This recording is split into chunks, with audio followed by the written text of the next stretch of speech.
My dear students, आज मैं आप लोगों को बिल्कुल ही एक नए विषय लोक प्रशासन के विषय में बताने जा रही हूँ। लोक प्रशासन या पब्लिक एडमिनिस्ट्रेशन का क्या अर्थ है, इसे हम कैसे परिभाषित कर सकते हैं, इसकी प्रकृति या नेचर क्या है और इसका क्षेत्र या स्कोप क्या है। सबसे पहले हम लोक प्रशासन के अर्थ से इसकी शुरुआत करते हैं। जैसा कि हम सब जानते हैं, आज हम एक लोक कल्याणकारी या वेलफेयर स्टेट में रहते हैं, जहां व्यक्ति जन्म से लेकर मृत्यु तक फ्रॉम क्रेडल टू ग्रेव कहा जाता है कि राज्य के अंतर्गत रहता है। राज्य व्यक्ति के हर कार्य में आपकी मदद करता है। राज्य हमारे जीवन में इतना ज़्यादा आज घुल मिल गया है कि हम उसके हस्तक्षेप को अनुभव नहीं करते। राज्य का कार्य जनसंपर्क बढ़ाना भी होता है और यह कार्य वह करता है प्रशासन के माध्यम से। यह प्रशासन ही है जो राज्य की इच्छा को साकार रूप प्रदान करता है और वास्तव में प्रशासन की सफलता और असफलता इस बात पर निर्भर करती है कि वह कैसे राज्य की इच्छा को साकार रूप प्रदान करे, और राज्य की क्रियाओं की सफलता निर्भर करती है लोक प्रशासन पर। अगर राज्य की नीति काफ़ी अच्छी है, लेकिन अगर उनमें योग्यता और कुशलता के साथ लागू नहीं किया गया है, तो हमें अच्छे परिणाम नहीं प्राप्त हो सकते हैं। इसलिए आज समाज में लोक प्रशासन या पब्लिक एडमिनिस्ट्रेशन की महत्ता और इम्पोर्टेंस बढ़ता जा रहा है। लोक प्रशासन, इसे समझने के लिए पहले हम प्रशासन को समझेंगे। जब कभी दो या दो से अधिक व्यक्ति किसी ऐसे कार्य को करने के लिए सहयोग करते हैं जिसे वे अकेले नहीं कर सकते, तो हम यह कह सकते हैं कि उसमें प्रशासन के तत्व पाए जाते हैं। जब किसी उद्देश्य की प्राप्ति के लिए या किसी कार्य की पूर्ति के लिए एक साथ मिलजुल कर कलेक्टिव रूप से प्रयत्न किए जाते हैं, तो हम ये कह सकते हैं कि उसमें प्रशासन की क्रिया निहित है। यानी कि किसी उद्देश्य की प्राप्ति के लिए अगर एक व्यवस्थित प्रयास किया जाता है, तो उसे हम प्रशासन या एडमिनिस्ट्रेशन कह सकते हैं। अगर हम इसके शब्दों पर जाएं, तो प्रशासन एक संस्कृत का शब्द है जो कि प्र उपसर्ग के साथ शास धातु से बना है, जिसका अर्थ है शाब्दिक दृष्टि से उत्कृष्ट रीति से शासन करना। प्रशासन की अंग्रेजी है एडमिनिस्ट्रेशन, और एडमिनिस्ट्रेशन शब्द लैटिन भाषा के दो शब्दों के मिलने से बना है, एड और मिनिस्ट्रेट, जिसका अर्थ होता है सेवा करना और कामों का प्रबंध करना। तो अगर शब्दकोश की दृष्टि से देखें तो प्रशासन का अर्थ होता है प्रबंध करना, निर्देशन करना या सेवा करना। इनसाइक्लोपीडिया ब्रिटेनिका में कहा गया है कि प्रशासन शब्द का अर्थ है कि यह कार्यों के प्रबंध और उसको पूर्ण करने की एक क्रिया है। इस प्रकार हम यह कह सकते हैं कि प्रशासन वह कार्य है जो कार्यों का प्रबंध करता है और उसे पूर्ण करता है और कई कार्यों की पूर्ति करता है। प्रशासन का अर्थ जानने पर हम यह कह सकते हैं कि प्रशासन एक ऐसी क्रिया है जिसे हम एक मानवीय क्रिया कह सकते हैं, जो कि एक संगठित व्यवस्था का प्रतीक होता है और जिसका एक निश्चित उद्देश्य होता है। जब हम प्रशासन की परिभाषा को जान लेते हैं, तब हम आगे बढ़ते हैं और अब मैं आपको बताती हूँ कि लोक प्रशासन या पब्लिक एडमिनिस्ट्रेशन का क्या अर्थ है। लोक प्रशासन में दो वर्ड हैं, लोक और प्रशासन। लोक अर्थात जनता अर्थात पब्लिक। इस प्रकार लोक प्रशासन का संबंध जनता से होता है।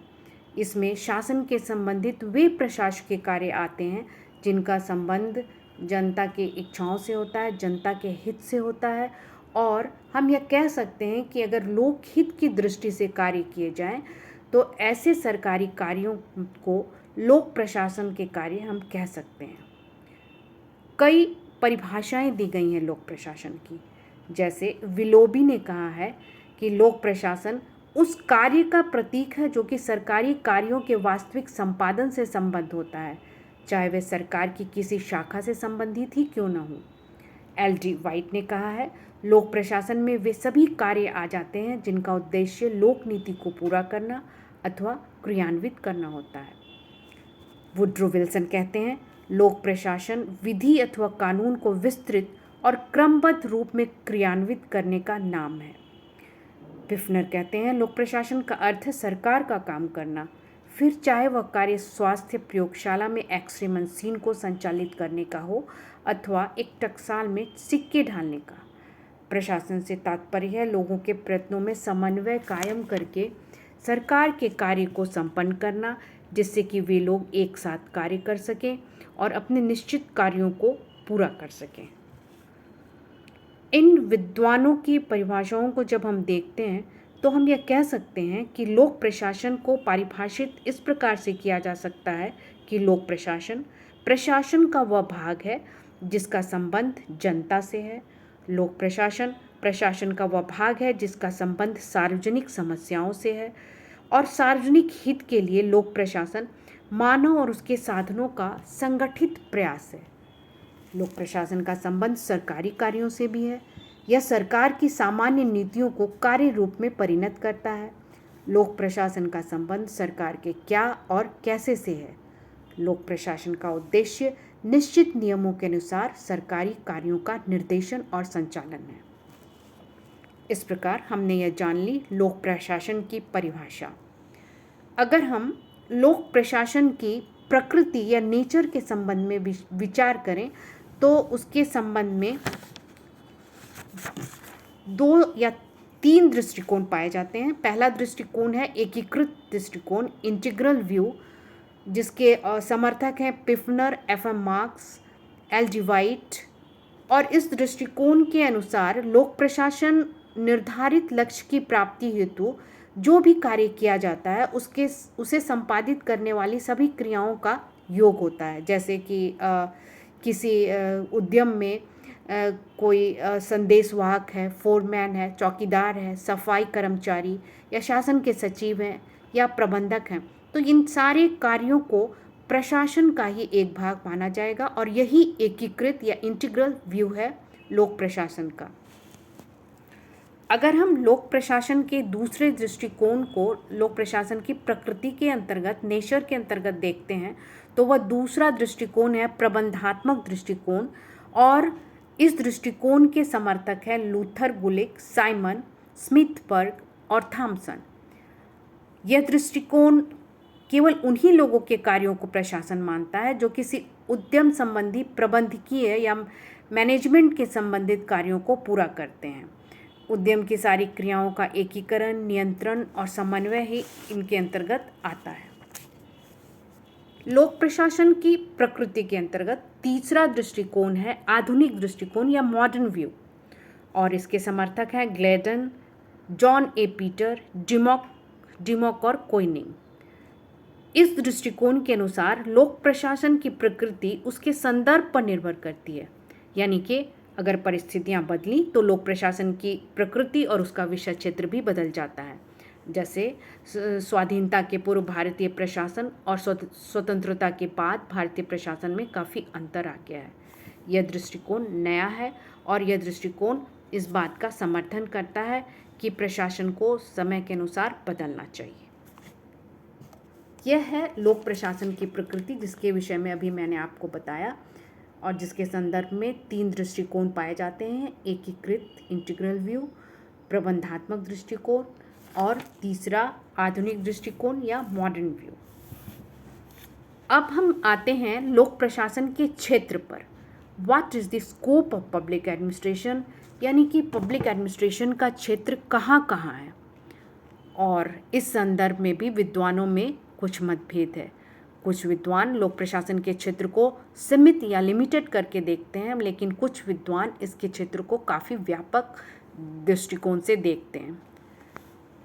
सबसे पहले हम लोक प्रशासन के क्षेत्र का व्यापक दृष्टिकोण या वाइडर व्यू को देखते हैं, और इस दृष्टिकोण के अंतर्गत लोक प्रशासन के अध्ययन के लिए यह कहा जाता है कि सरकार के 3 अंग, कार्यपालिका, विधायिका और न्यायपालिका, इन तीनों अंगों की क्रियाओं का अध्ययन करना इसमें आवश्यक है।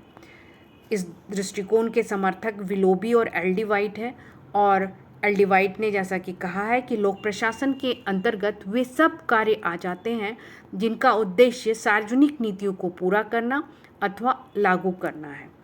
विलोबी भी इसी बात का समर्थन करते हैं और उनका भी कहना है कि लोक प्रशासन का क्षेत्र काफ़ी विस्तृत है और इसमें संपूर्ण सरकारी कार्यों के वास्तविक प्रबंध को देखा जाता है। लोक प्रशासन का दूसरा दृष्टिकोण है संकुचित दृष्टिकोण, यानी कि नैरो व्यू, और इसके समर्थक हैं साइमन लूथर गुलिक। इन्होंने संकुचित दृष्टिकोण को अपनाया है और उनका यह कहना है कि लोक प्रशासन का संबंध शासन की सिर्फ कार्यपालिका शाखा से है, यानी कि एग्जीक्यूटिव विंग से ही लोक प्रशासन का संबंध है। और उनका यह कहना है कि लोक प्रशासन कार्यपालिका की क्रियाशीलता का अध्ययन करता है और इसका संबंध सरकार के क्या और कैसे से है, यानी कि public administration deals with what and how of the government. सरकार क्या करती है और कैसे करती है, इस बातों को देखना लोक प्रशासन का कार्य है और इसका संबंध सामान्य प्रशासन से है। यह संगठन के संबंधित ऑर्गेनाइजेशन की सारी समस्याओं को डील करता है और पदाधिकारियों की समस्याओं का भी अध्ययन करता है। यह है लोक प्रशासन का दूसरा दृष्टिकोण, जिसे हम संकुचित या नैरो दृष्टिकोण कहते हैं, जो कि कार्यपालिका से लोक प्रशासन को संबंधित कर देता है। अब हम आते हैं लोक प्रशासन के तीसरे दृष्टिकोण को, जिसको कि हम लोग पोस्ट कॉर्ब व्यू कहते हैं, और इसके सबसे बड़े समर्थक हैं लूथर गुलिक, जिन्होंने अब इसका उल्लेख पोस्ट कॉर्ब के शब्द के रूप में किया है और इन्हीं शब्दों के माध्यम से उन्होंने लोक प्रशासन का क्षेत्र निश्चित किया है। POSTCORB। P मीन्स प्लानिंग, योजना बनाना। O मीन्स ऑर्गेनाइजिंग, संगठन बनाना। S मीन्स स्टाफिंग, कर्मचारियों की व्यवस्था करना। D मीन्स डायरेक्टिंग, निर्देशन करना। Co मीन्स कोऑर्डिनेटिंग, समन्वय करना। R फॉर रिपोर्टिंग, रिपोर्ट देना। B फॉर बजटिंग, बजट तैयार करना। यानी कि लूथर गुलिक का यह कहना है कि किसी भी लोक प्रशासन में योजना बनाना, संगठन बनाना, कर्मचारियों की व्यवस्था करना, निर्देशन करना, समन्वय करना, रिपोर्ट करना और बजट तैयार करना, ये बातें सम्मिलित होती हैं। लोक प्रशासन का यह पोस्ट कॉर्ब दृष्टिकोण बड़ा ही महत्वपूर्ण है और लोक प्रशासन के क्षेत्र में यह अपनी एक विशेष महत्वपूर्ण स्थिति रखता है। अब हम लोक प्रशासन के एक और क्षेत्र पर, एक और दृष्टिकोण पर आते हैं, जिसे हम लोक कल्याणकारी दृष्टिकोण या आइडियलिस्टिक या वेलफेयर व्यू कहते हैं। और यह दृष्टिकोण इस मान्यता पर आधारित है कि लोक कल्याणकारी राज्य को सफल बनाने में लोक प्रशासन का दायित्व ही सर्वोपरि है, अर्थात लोक कल्याणकारी राज्य और लोक प्रशासन में कोई अंतर नहीं है। वास्तविकता तो यह है कि लोक कल्याणकारी राज्य में ही लोक प्रशासन को अधिक महत्व मिलता है। जिस प्रकार लोक कल्याणकारी राज्य का उद्देश्य जनता का हित करना है, ठीक उसी प्रकार लोक प्रशासन का अर्थ जनता के हित में सरकार के कल्याणकारी कार्यों को लागू करना है। इस प्रकार आज के इस पूरे लेक्चर में मैंने आपको लोक प्रशासन का अर्थ, लोक प्रशासन की प्रकृति और लोक प्रशासन के क्षेत्र या स्कोप के विषय में बताया। हम यह जानते हैं कि आज के समय में लोक प्रशासन का महत्व बढ़ता ही जा रहा है, क्योंकि राज्य का कार्य बढ़ता जा रहा है और राज्य के सभी कार्यों में सहयोग देने के लिए पब्लिक एडमिनिस्ट्रेशन उसके साथ खड़ा है। लोक प्रशासन या पब्लिक एडमिनिस्ट्रेशन समाज को स्थिरता प्रदान करता है और विकास में सहायक होता है। इसलिए आज के समय में लोक प्रशासन का बड़ा ही महत्व है। Thank you.